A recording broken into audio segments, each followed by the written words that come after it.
The rumors persist. Was the president actually born in the U.S.? And if he wasn't, what does that say about President Chester Alan Arthur? Who did you think I was talking about? Our 21st president, Chester Alan Arthur, is remembered as much for his outlandish facial hair as he is for his outlandish facial hair. It's really awful. I would have been cutting those off in his sleep. Yeah, no, it's a little much. But when Arthur became president in 1881, the whispers surrounding him were about more than his whiskers. Democrats claimed that Arthur, a Republican, wasn't born in Vermont, as he maintained, but in Canada, which according to the Constitution made him ineligible for the Oval Office. The charge was never proven, but even today there are those who say it's true. So this is the birthplace of Chester A. Arthur, 1829. Heather Darch says that Arthur was born in this modest house in the town of Bedford, in French-speaking Canada, just 15 miles north of the U.S. border.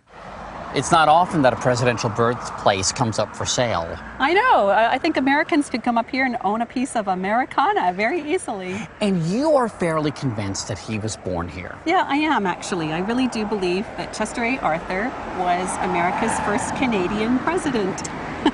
Okay, this is basically the research room. Just down the road in the village of Stanbridge East, Darch and Judy Antle oversee the region's archives.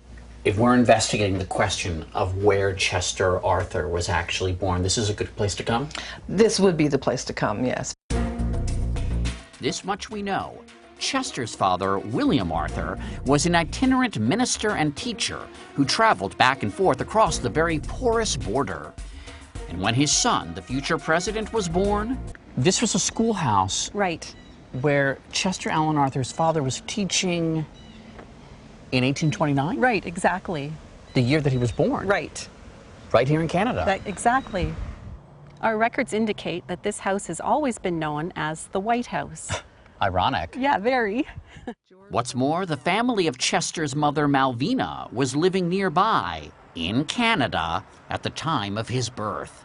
Malvina, we know, already had children, so she would have needed someone to look after the children while she was nursing a new baby. So very likely that she went to her mother for help and assistance. So yes, it's very likely that Chester was born here. And then there's this. Chester Alan Arthur lied about the year of his birth till the day he died. And he refused to answer questions raised by the birthers of his time.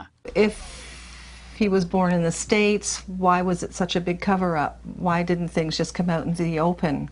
Why is it still an issue right now, and why is it still a mystery?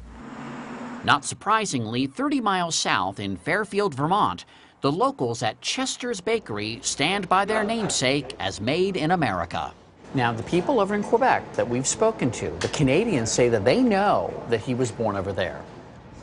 Fairfield people know that he was born here.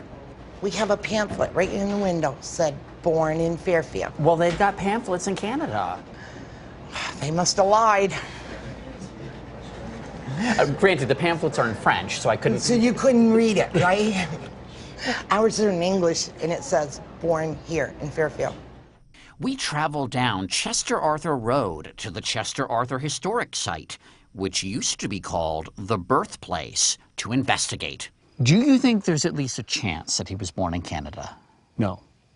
Well, yes, there is a chance, but I doubt it. John Dumville is in charge of Vermont's historic sites. Is it possible that Chester Alan Arthur was born in Kenya? No. Come on. Fairfield's town clerk, Amanda Forbes, showed us this record indicating that Chester's father, William, was elected to a local school board months before his son's birth in 1829. This is sort of as good as it gets in terms of evidence. Right. We don't have any concrete birth certificate. I wish we did, but we don't. The truth may be lost to time and to the fact that Chester Alan Arthur burned all of his papers right before he died. What would the average Canadian say if he or she found out that Chester Arthur was actually Canadian? I think they would first have to tell them who he was. They probably don't have any idea. And then they might be pretty thrilled. I think they'd be pleased.